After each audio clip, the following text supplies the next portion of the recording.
자, 요한복음 4장 23절 찾으십시오. 요한복음 4장 신약성경 빨간 거 신약성경 네 번째 요한복음 빨간 거 신약성경은 빨간색이죠. 빨간 색인으로 되어 있고 요한복음 4장 23번 148쪽입니다. 신약성경 148쪽 빨간 거 찾으셨나요? 이정희 어르신? 빠르시네요. 우리 박창기 어르신 찾으신지 한번 봐주십시오. 예, 잘하십니다. 네, 한번 가르쳐 드렸는데 빨리 이제 찾으시네. 네, 감사합니다. 4장 23절부터 24절. 자, 두 절을 읽겠습니다. 자, 다 같이 읽습니다. 시작.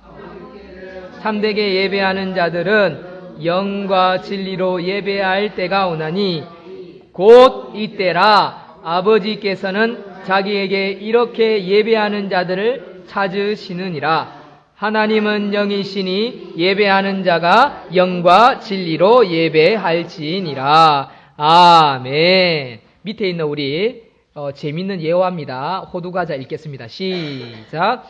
호두과자를 제일 먼저 만든 사람은 천안 성심교회의 신복순 권사입니다. 자, 아시죠? 천안에 가면 제일 명물이 뭔지. 천안 호두과자. 누가 만들었다고요? 신복순 권사라는 할머니가 이게 이제 처음 호두과자를 만들었어요. 신권사는 시작. 신권사는 천안의 많은 호두를 이용해 과자를 만들었고 이것이 히트 상품이 되었습니다. 돈이 조금씩 들어오자 신권사는 하나님께 이런 서원 기도를 드렸습니다. 하나님, 저는 결코 혼자가 아닙니다. 하나님과 함께 동업을 하는 것입니다. 지금부터 제가 버는 돈의 절반은 하나님의 것으로 믿고 하나님을 위하여 사용하겠습니다. 신권사는 자신이 만든 호두과자 봉지에 주 예수를 믿으라 라는 성경 말씀을 인쇄하였습니다. 결국 신권사는 어렵게 살 때 평생 혼자 힘으로 예배당 7개만 짓게 해주세요 라고 드린 기도가 응답받은 것입니다. 아멘. 이건 간증입니다. 간증을 정리하니까 이런 내용이 나오더라고요. 참 귀한 권사님이죠. 대단하죠. 젊었을 때 못 살 때 하나님, 제가 평생 교회 예배당 짓는데 7개를 짓고 싶습니다 라고 기도한 적이 있나 봐요. 그리고 어느 날 이제 호두과자점을 열면서 이제 하나님 앞에 기도하기를 이제 잘 될 때가 아니었나 봐요.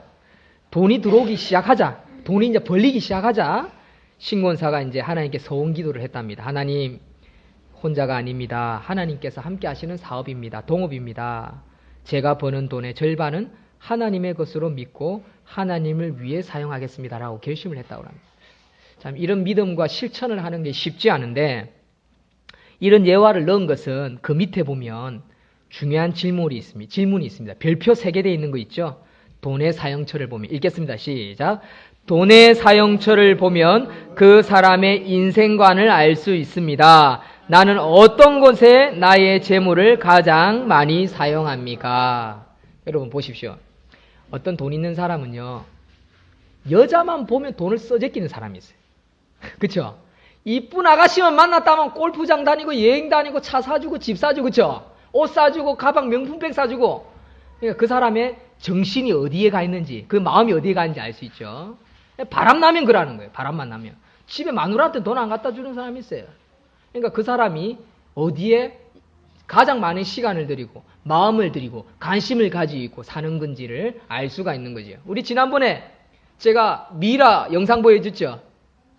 여러분 이렇게 죽어서 으리으리한 피라미드 무덤 저 안 가봤습니다. 가봐야 되는데 그게 무덤이잖아요. 피라미드 무덤이잖아요. 그 무덤 속에 들어가 있는 미라예요. 그렇죠?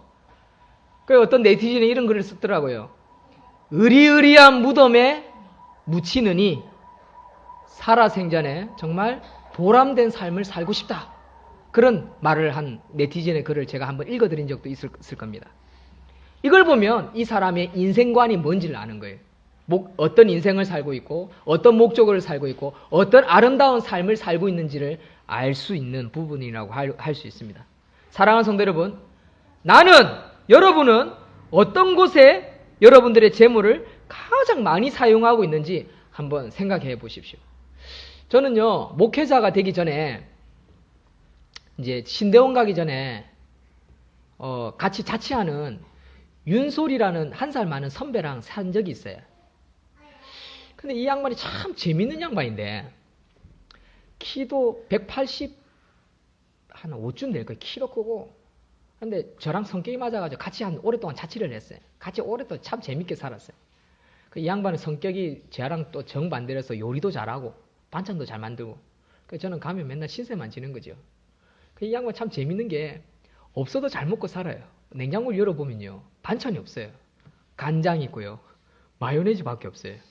그러면서 나는 냉장고를 딱 닫고 이제 딱 들어가면 그러니까 이제 배가 고픈데 TV를 보고 있는 거예요. 그러면서 형이 딱 들어와서 해룡아 밥 먹자 하는 거예요.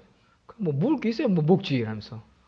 그래가 챙겨 나오는데 뭘 주세요니까 간장, 마요네즈, 점심 때 먹다 남은 짜장, 찌끄레기 그걸 들고 나와가지고 밥을 대표해서 나와서 막 비벼서 주는데 나는 처음에 안 먹고 싶은 거예요. 그런데 고소한 냄새가 나니까, 참기름도 보고 고소한 냄새가 나니까 한 숟갈 먹었어요. 근데 와 맛있는 거예요. 그리고 또 다 먹는 거예요. 둘이서 앉아가지고 그걸. 이 양반은 그런 재주가 있어요. 근데 이 윤솔이란 분이 지금 목사가 됐어요. 저보다 한 살 많은 선배인데 공부도 잘하고 아주 똑똑해요. 신대원 다닐 때는 3년 동안 장학생으로 보냈어요. 이분도 부모가 없이 컸고 그런 분인데, 우리 집 사람도 잘 알고 우리 처제도 잘 아는 사람이에요. 우리 대경이 청년도 알고. 지금은 어디서 지금 부목사를 하고 있냐면 화명동에서 부목사를 하고 있어요. 신대원도 저보다 늦게 들어오고 공부는 잘했는데 저보다 또 목사 안수는 한 또 2년 늦게 받았어요. 이런 양반인데, 근데 제가 이 양반을 통해서 받은 도전이 있어요. 해룡아 같이 자면서, 자취를 한 2년 가까이 같이 했으니까 잊지 못하는 잠자리. 이 양반하고 둘이서 밤새도록 이야기하잖아요. 잠을 안 자요. 너무 재밌어가지고.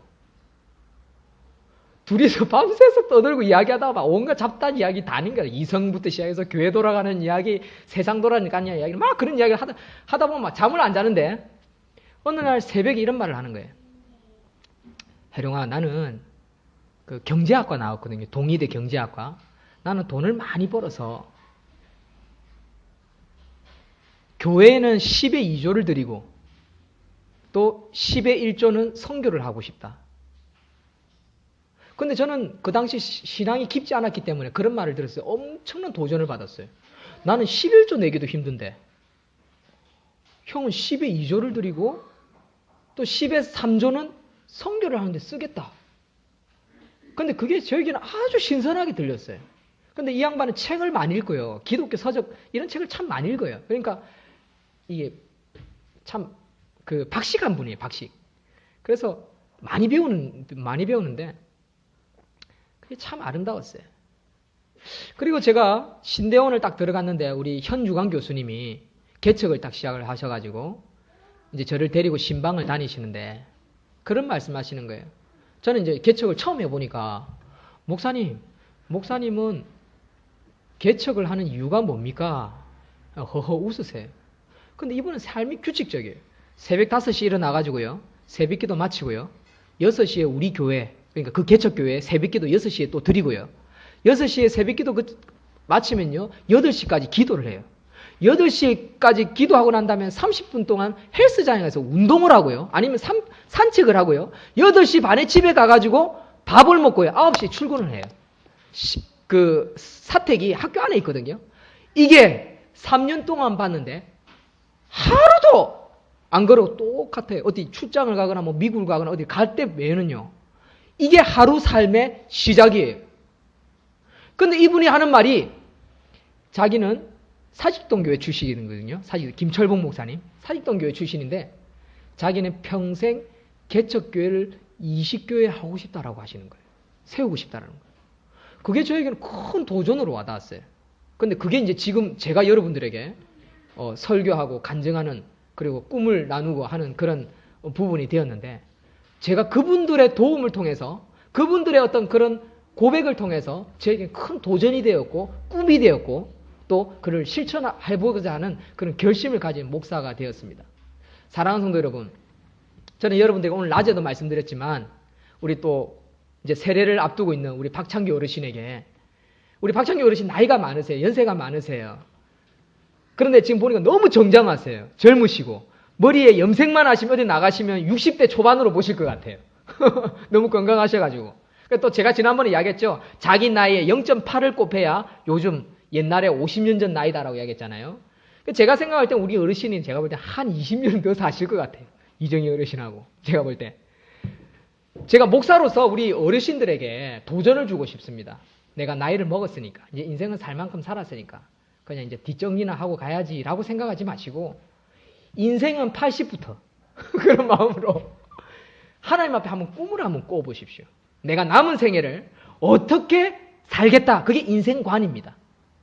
세례를 앞두고, 세례는요 평생에 한 번 받는 거고요, 영원히 한 번 받는 겁니다. 두 번 받을 수 없어요. 우리 교회에서 받은 은혜를 받았으니까 내가 다른 교회에서 받겠다, 그렇게 할 수 있는 게 아닙니다. 세례는 누가 주는 거냐면 성부, 성자, 성령, 하나님, 예수님, 성령님이 주시는 거예요. 그래서 삼위일체 하나님이 주시는 거예요.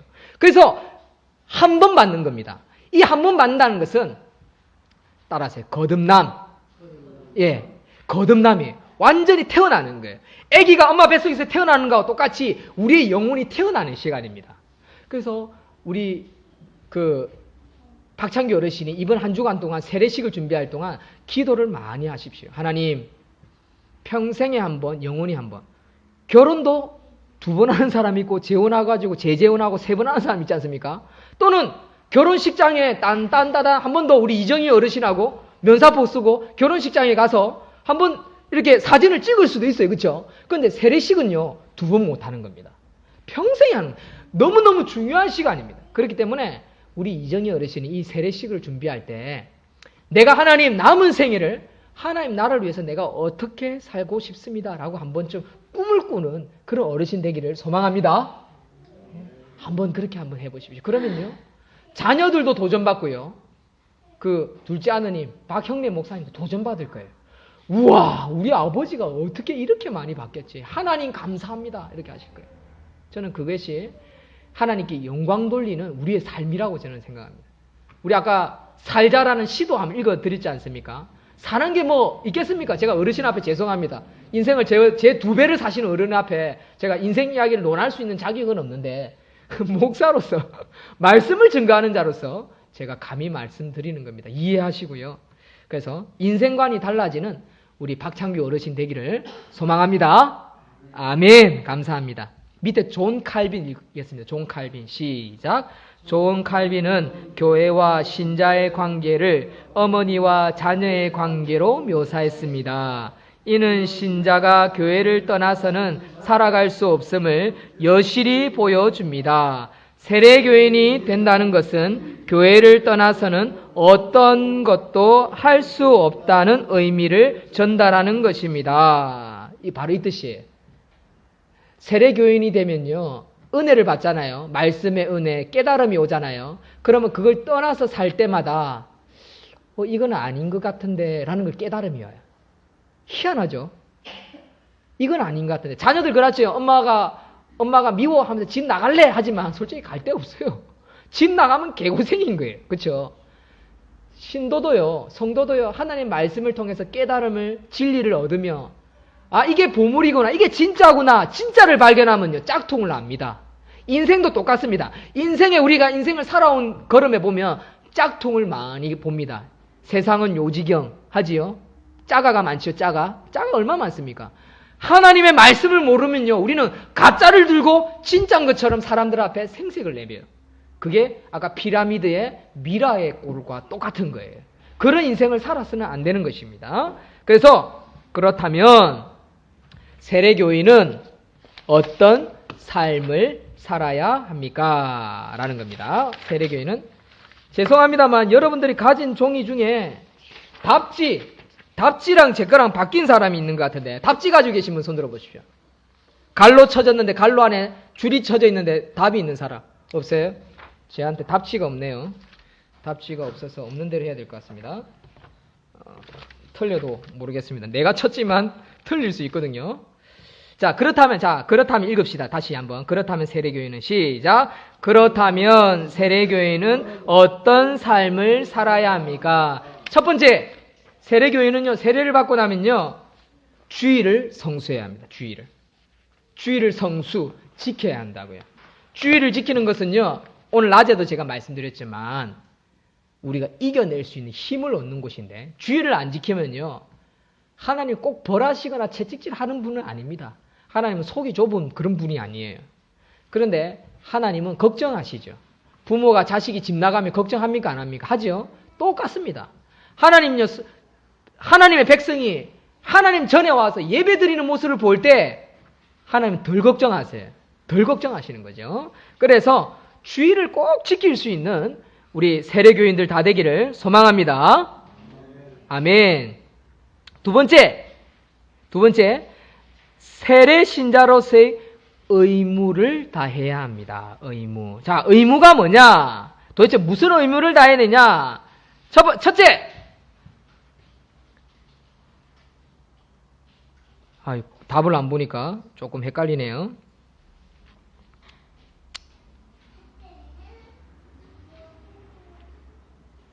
첫째, 교육, 훈련에 충실해야 합니다. 성경 공부에 충실해야 합니다. 말씀 공부에 충실해야 합니다. 첫 번째, 말씀 공부에 충실해야 합니다. 성도들도요, 훈련받아야 돼요. 훈련되어지지 않으면요, 좋은 하나님의 백성 일꾼이 될 수가 없어요. 훈련은 여러 가지가 있습니다.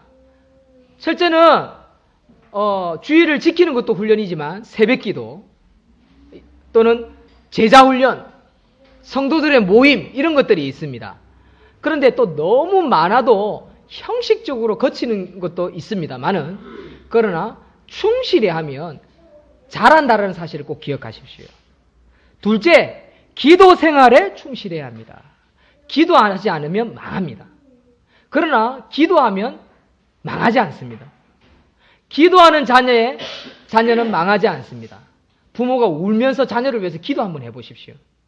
정말 안타까운 마음으로, 예수님의 심정으로, 하나님 아버지의 마음으로 기도해 보십시오. 자녀들 망하지 않습니다. 돌아옵니다.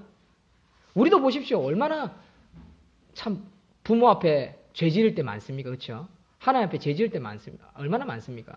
그럼에도 불구하고 우리는 돌아오지 않습니까? 어느 날 깨닫고 돌아오게 하는 방법이면 뭐냐? 부모의 기도입니다. 부모의 기도. 자, 셋째, 교제와 섬김에 관심을 가져야 합니다. 성도의 교제와 섬김에 관심을 가져야 합니다. 교회는요, 그게 본질입니다. 근데 교회는요, 요즘 대형화되어 가면서 섬기고 교제하는 걸 끊지요. 사포정의 한계, 인간관계 포기. 이 교회에도 이런 일이 일어나요. 그냥 큰 교회 묻혀가지고 그냥 찬양 부르고 말씀 좋네하고 헌금 적당히 드리고 그냥 빠져나와 버리는 경우가 있습니다. 이것은 성도로서의 의무 한 가지를 하지 않는 것입니다. 뭡니까? 교제와 그리고 섬겨야 돼요. 제자를 섬겨야 되고요. 가르쳐야 되고요. 봉사하는 것입니다.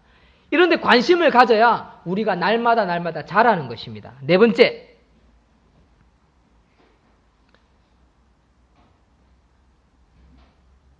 성도 간에 늘 전도해야 합니다. 전도해야 합니다. 다섯 번째가 전도해야 합니다. 맞습니다. 성도 간에 성도들과 함께 늘 전도해야 합니다. 늘 전도하셔야 합니다. 전도는요, 해도 되고 안 해도 되고가 아닙니다. 복음을 전하라. 땅끝까지 전하라. 때를 얻든지 못 얻든지 말씀을 전파하라라고 말씀하셨습니다. 그게 뭡니까? 복음을 전하고 전도하는 겁니다. 이것은 자녀들에게 성경부를 가르치는 것도 복음을 전하고 전도입니다. 도를 전하는 거지요. 도를 전한다는 것은 바로 성경을 가르친다는 뜻입니다. 여러분들 배워서요. 저에게 배워서 또 교회의 집사와 장로를 통해서 배워서 여러분들도 다른 사람을 가르칠 수 있어야 합니다. 아멘이십니까? 아멘이십니까? 아멘. 아이고, 큰일 났네. 이 답지가 없으니까. 이게 말이니까 모르겠습니다. 뭐 받는 일에 게을러서는 안 됩니다. 뭘까요? 한번 맞춰보십시오. 뭐 받는 일에 게을러서는 안 됩니다. 위에 해버렸는데 그냥 내가 뭘 놓쳤어요. 교육받는 일, 그거 맞는 것 같습니다. 교육받는 일, 훈련받는 일에 게을러서는, 다섯 번째가 교육받는 일을 훈련받아서는 안 됩니다. 다섯 번째. 다 넣으시고요. 뭐에 힘써야 합니다는, 기도에 힘써야 합니다라고. 뭐에 충실해야 합니다. 예배 생활에 충실해야 합니다. 첫 번째는 예배 생활에 충실해야 합니다. 다섯 번째는 교육 훈련 받는 일에 게을러서는 안 됩니다. 예. 다 했죠? 여섯 번째는 뭘까요? 여섯 번째. 뭐에 충실해야 합니다. 뭘까요? 맞춰보십시오. 답이 없어가지고. 어딘가에 제가 흘린 것 같은데. 일단 모르는 건 넘어갑시다. 세 번째. 세례 신자로서의 의무를 다해야 한다고 했고, 두 번째가 그렇죠. 세례 신자로서의 권리를 잘 행사해야 합니다. 어서 와라. 권리를, 세 번째 읽어주십시오. 시작. 세례 신자로서의 권리를 잘 행사해야 합니다. 여러분, 권리가 뭘까요? 여러분들의 권리는요, 첫 번째, 투표권입니다. 쓰십시오. 투표권.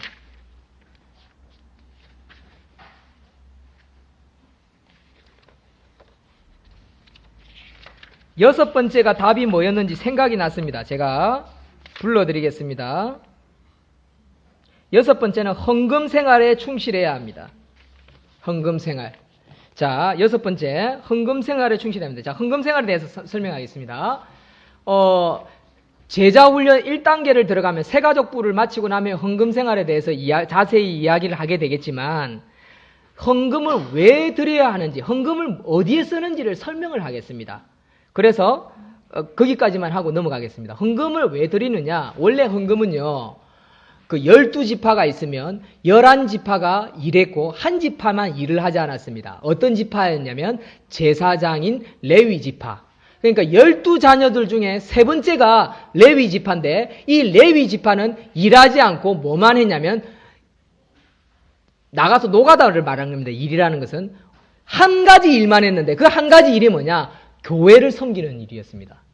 교회에서 직무를 다하는 겁니다. 교회를 섬기고 교회를 세워나가는 일이었는데, 제사 준비, 그리고 제사를 섬기는 거, 그리고 성도들을 돌아보는 거, 이게 레위의 일이었는데, 레위는 그것만 하되 일하지 말라는, 다른 일을 하지 말라는 것이었습니다. 그 다음에 11지파는 뭘 하냐? 일해라. 그리고 너희들의 11조를 레위인에게 줘서 레위인이 살 수 있도록 해줘라라는 것이 헌금의 시작이었습니다. 헌금.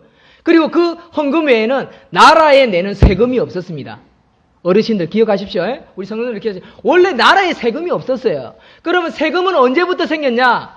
백성들이 우리에게도 왕이 필요하다, 왕을 세워달라 해서 누가 세워집니까? 사울이 세워집니다. 사울이 생기면서 군인으로 병무의 의무를 다하기 위해서 군인으로 잡혀가고 세금을 내고 종으로 섬기기도 하고 하는 겁니다. 그러니까 원래 하나님 앞에 드리는 헌금은요, 11조 외에는 없었어요. 레위인에게. 그걸 통해서 레위인들은 먹고 살고 교회를 세워나가는 것이었습니다. 그게 헌금의 시작입니다. 그래서 그 헌금을 드릴 때 감사함으로 드리라고 한 거죠. 그런데 어떤 사람은 이제는 11조가 없어져도 된다라고 어떤 신학자가 논문을 쓴 사람도 있어요. 그러나 기억하십시오. 하나님 앞에 드려지는 헌금이 아닌 세상에 드려진 돈이 잘 쓰여지면 되지만 그러나 하나님의 주권에 의해서 쓰여지지는 않는다고 봐야 돼요. 누구에 쓰여집니까? 마귀에 의해서 흔들리고 쓰여질 수 있습니다. 그래서 우리가 교회 안에서도 11조 제도를 그대로 유지하는 것입니다. 그래서 교회의 11조를 통해서 교회는요, 사실 어떤 신학자 그런 말을 하더라고요. 성도들이 바른 11조만 드려도 오늘날 교회가 이렇게 힘이 없거나 제대로 구제 사역을 못하고 흐지부지 문제가 일어날 일은 하나도 없다라고 이야기를 하는 신학자들도 있어요. 그만큼 성도들의 11조는 막강하고요, 파워풀하고요. 또 하나님이 쓰시는 그 방법은 마치 오병이어의 기적과 같이 5,000명을 먹이고도 12강주리가 남는 그런 역사들이 11조에게는 있다라고 어떤 신학자는 논문을 쓴 것을 보게 됩니다. 그게 11조입니다. 그런데 우리 성도님들에게 저는 지금까지 1년 6개월 동안 11조나 헌금에 대해서 교육하거나 강조하거나 말씀드린 적 한 번도 없습니다. 여러분, 11조의 본질은요, 밑에 쓰십시오. 11조의 본질은 감사입니다. 쓰십시오. 감사와 기쁨으로 드리는 것입니다. 저에게 우리 성도님들 중에 한 분은 이제 11조를 드려야겠는데요 라고 이야기를 하길래 제가 그랬어요. 남편과 의논을 하십시오. 기도하십시오. 그리고 감사와 기쁨이 생기면 그때부터 하십시오 라고 가르칩니다.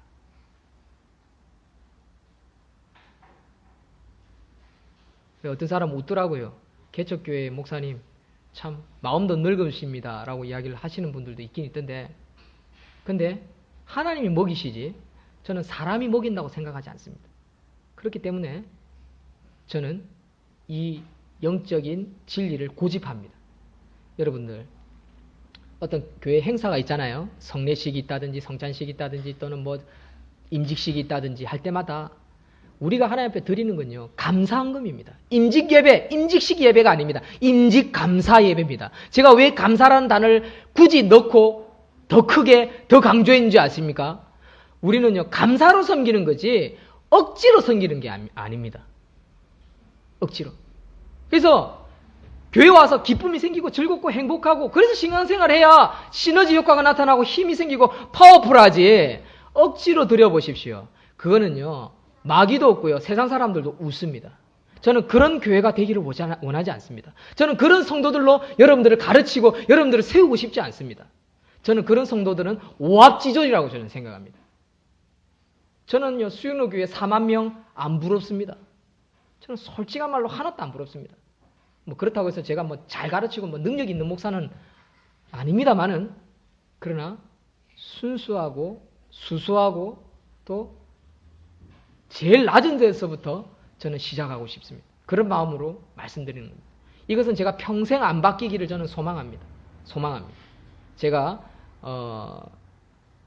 뭐 노망이 들지 않는 이상은 그러가지 않겠나 싶습니다.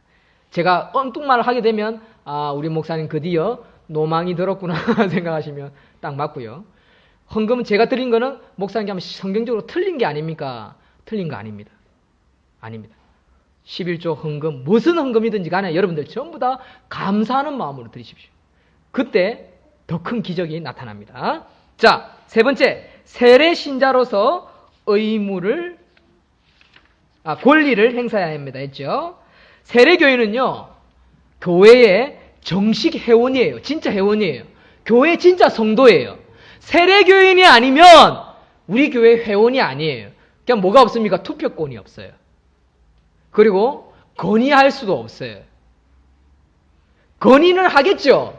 그러나 제가 그것을 거절할 수도 있습니다. 뭐 세례교인이 말을 해도 결정은 제가 하는 거기 때문에 하겠지만, 어쨌든 제일 중요한 것은 세례교인은 교회의 정식 회원이다라는 거죠. 그래서 우리 박창규 어르신은 우리 교회의 회원이 되는 거예요. 회원. 그래서 회원이 되면 성찬식에 참여할 수 있는 거예요. 그리고 공동의회에 참여해서 투표할 수 있어요. 교인으로서 저 성도는 우리 교회 장로로 세웠으면 합니다라고 투표를 할 수 있는 거죠. 그런 겁니다. 그리고 성찬에 참여해서 떡과 포도주를 나눌 수 있습니다. 이게 가장 큰 특권이죠. 가장 큰 축복권 행사가 뭐냐? 성찬식에 참여하는 겁니다. 우리 지난번에 우리 박창규 어르신이 우르르 나오다 보니까 못 모르고 나오셨는데, 또 그렇다고 해서 문제가 되거나 뭐 그 성찬식에 어떤 목사님들이 이렇게 있나죠.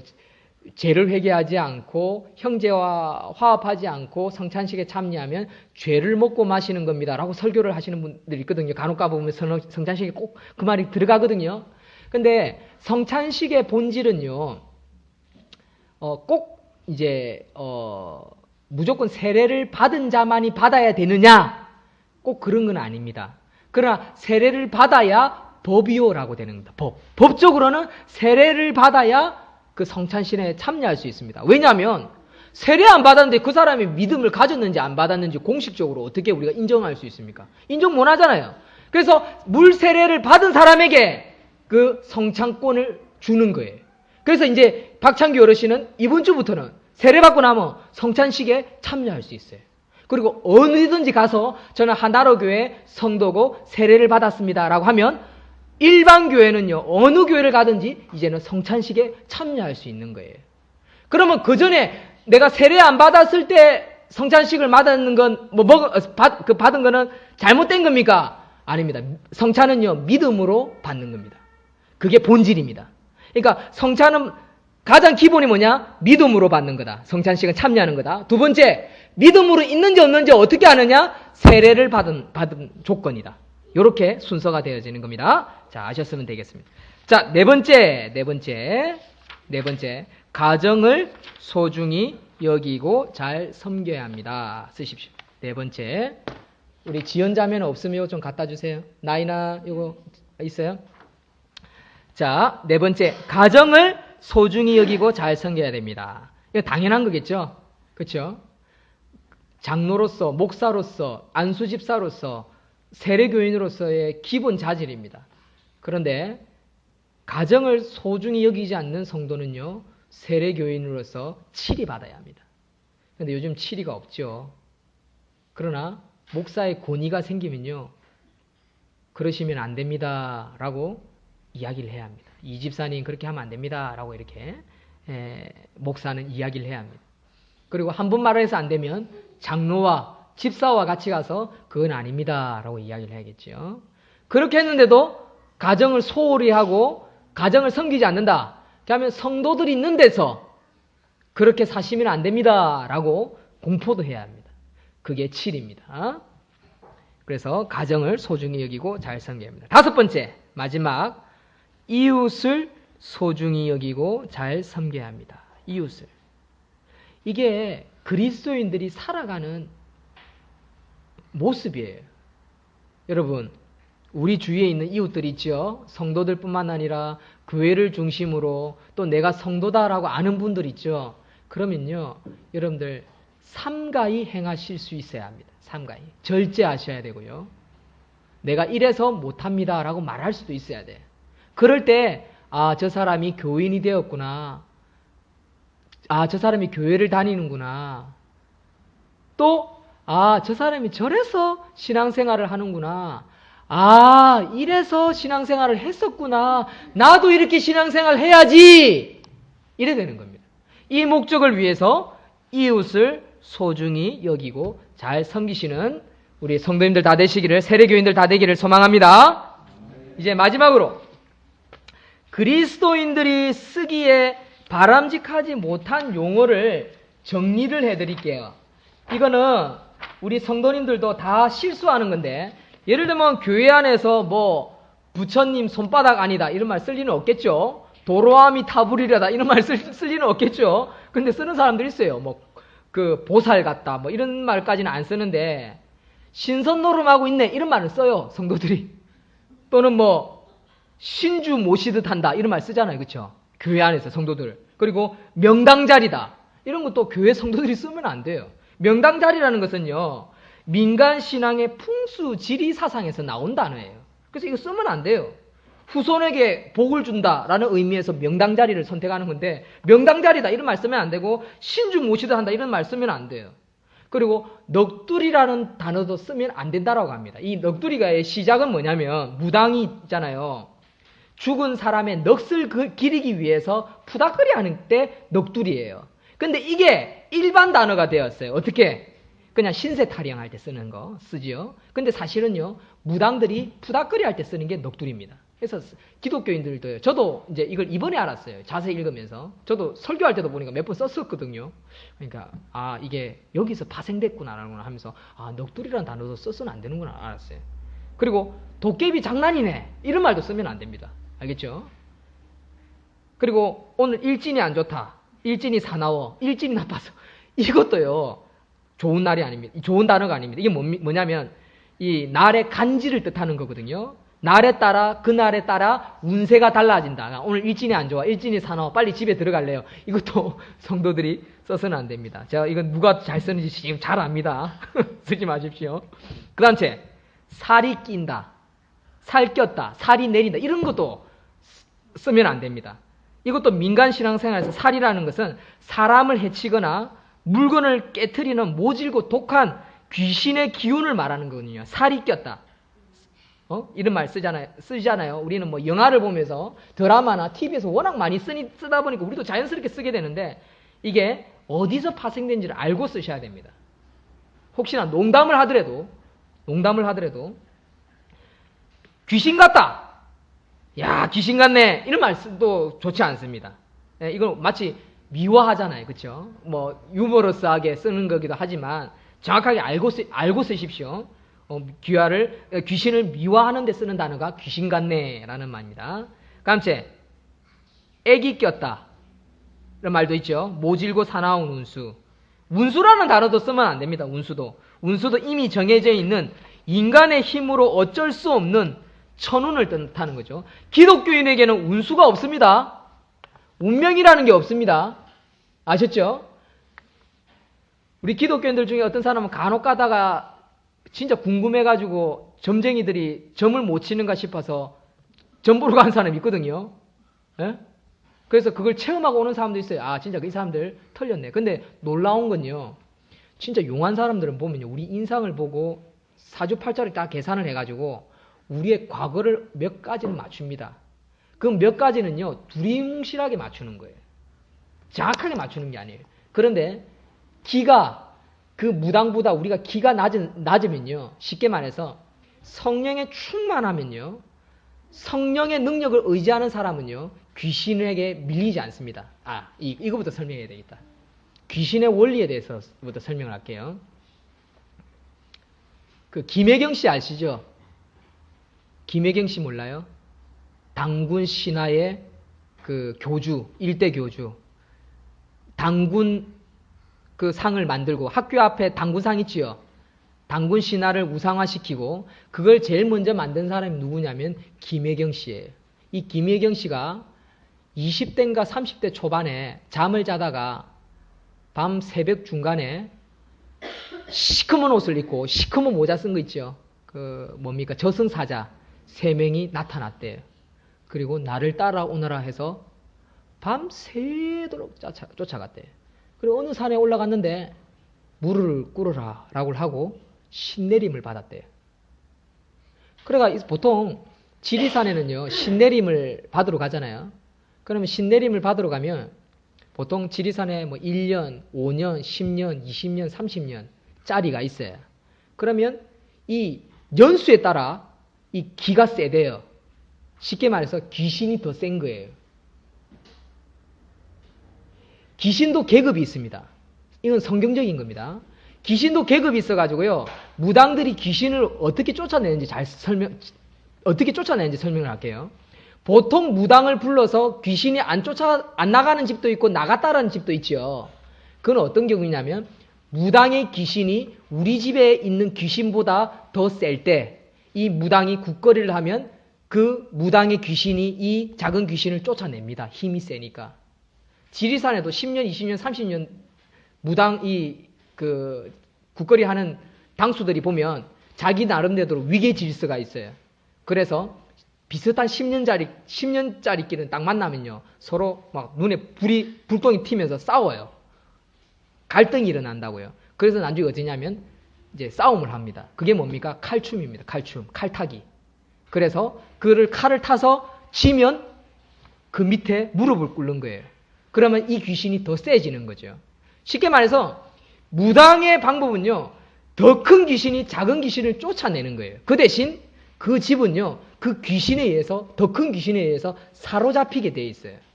그런데 이 김혜경 씨가 신내림을 받고 지리산에 갔는데 30년 된 사람들도 그 무당을 하는 사람들도 김혜경 씨에게 무릎을 꿇더래요. 그래서 생긴 게 당군교주예요. 당군상이에요. 그런데 이 김혜경 씨가 한참 커지는데 이 복음지를 듣는 가운데 어느 날 신도들 몰래 교회를 다니기 시작했어요.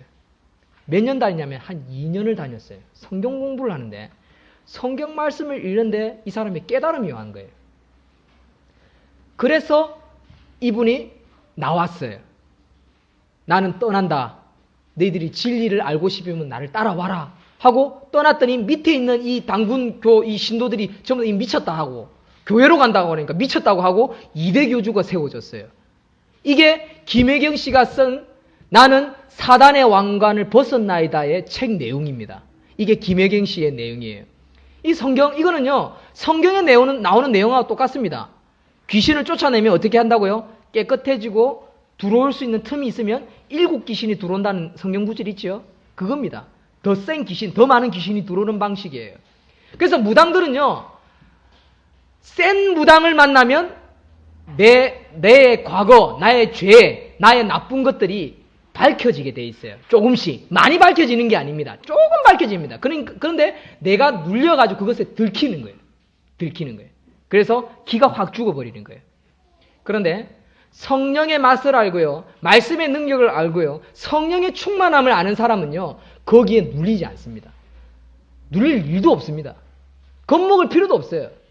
그런데 믿음이 부실하거나 그냥 성경 말씀을 모르고 기도하지 않는 그냥 형식만 무늬만 그리스도인들 중에 나 교회 다닙니다. 큰 교회 다닙니다 하면서 성경 막 가슴에 안고 돌아다니면서 폰만 잡는 사람들 있죠. 그런 사람들은 그런 뭐 점치는 거, 운수 좋은 날, 뭐 애끼인 날 이런 것에 아주 민감합니다. 또 그런 사람들이 분신사바 하면요. 초등학생, 중학생들 보면 여학생들 막 분신사바 하잖아요. 그러면 딱 걸리는 거예요. 그거는 나타나요. 딱 분신사바, 손잡고 분신사바 주는데 TV에서도 한번 했죠. 딱 걸리는 거 딱 나오죠. 세상 엑스파일에 한번 나왔죠. 그게 우리 인간적으로는 이해할 수는 없지만 진짜 귀신에 걸렸다라고 그 사람들 표현하는데 그는 성경적으로 보면 맞는 말이에요. 귀신에 걸리게 돼 있어요. 그래서 우리가 이런 말을 쓰지 말라. 사주팔자, 터줏대감 이런 것도 집을 지키는 터가 있는 거죠. 집을 지키는 귀신이 있는 겁니다. 자리가 있는 겁니다. 이것도 민간신앙입니다. 운명 이런 걸 쓰지 말라는 겁니다. 다시 한번 불러드리겠습니다. 쓰십시오. 보살 같다. 신선노름. 야, 길 찾는데 도사네. 이 도사도 그렇다라고 합니다. 도사네. 신주 모시듯 한다. 이런 단어. 명당자리네. 넋두리. 도깨비 장난. 일진이 안 좋다. 살이 꼈다. 귀신 같다. 액. 운수. 운명. 사주팔자. 터줏대감. 이거는요. 그리스도인들이 써서는 안 되는 단어라고 이렇게 가르쳐 주시는 분이 있습니다. 저거 읽어봐도 잘 일리가 있는 것 같아요. 은연 중에 우리가 이걸 씀으로 말미암아 우리가 덕을 못 끼치는 그런 모습이 있어서 우리가 이런 부분들은 좀 조심을 해야겠다 싶어서 새가족부 안에서 이렇게 한 번씩 언급을 하고 가르칩니다. 그래서 기억하시고 살아가셨으면 좋겠습니다.